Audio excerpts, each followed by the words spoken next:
இன்றைக்கி நம்ம வீட்டுக்கு முன்னாடி இருக்கிற பாவக்காய் செடியில் 2வது முறையாக காய் பறித்து இன்றைக்கி செய்ய போகிறோங்க.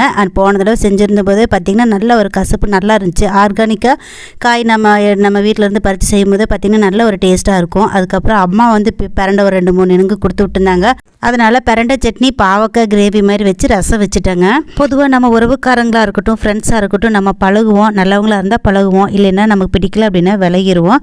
ஆனால் 3வது ஒரு ரகம் இருப்பாங்க பார்த்திங்களா, சுயநலவாதி, அதாவது செல்ஃபிஷ். அதாவது நம்மகிட்ட தேவைக்கு மட்டும் நம்மளை யூஸ் பண்ணிக்குவாங்க. அது தெரியாமல் நம்ம நல்லா பழகிட்டு செஞ்சு கொடுத்துட்டு இருப்போம். அப்போ நம்ம ஒரு கட்டத்தில் அது நம்ம புரிஞ்சுக்கும் போது பார்த்திங்கன்னா நம்ம கொஞ்சம் மனசு ரொம்ப கஷ்டமாக இருக்கும். எனக்கு அந்த அனுபவம் இருக்குது. எனக்கு புரிஞ்சுக்கிறதுக்கே ரொம்ப நாளாச்சு, அதாவது ரொம்ப காலமே ஆயிடுச்சுன்னு சொல்லலாம். ஒன்று சொல்லுவாங்க, பட்டாதான் புரிஞ்சுக்குவேன், அனுபவிச்சாதான் தெரியும் அப்படின்னு சொல்லுவாங்களா, அந்த மாதிரி நான் பட்டதுக்கு அப்புறம் தான் நான் புரிஞ்சுக்கிட்டேன். இந்த மாதிரி சொல்கிற டைலாக் எனக்கு கரெக்டாக சூட் ஆகும். என்ன போலவே நீங்களும் உங்கள் வாழ்க்கையில் இந்த மாதிரி செல்ஃபிஸ்களை சந்திச்சிருக்கிறீங்களா அப்படின்னு சொல்லிட்டு கண்டிப்பாக கமெண்ட்டில் ஷேர் பண்ணுங்கள். இன்னொரு உலகில் பார்க்கலாம். நன்றி.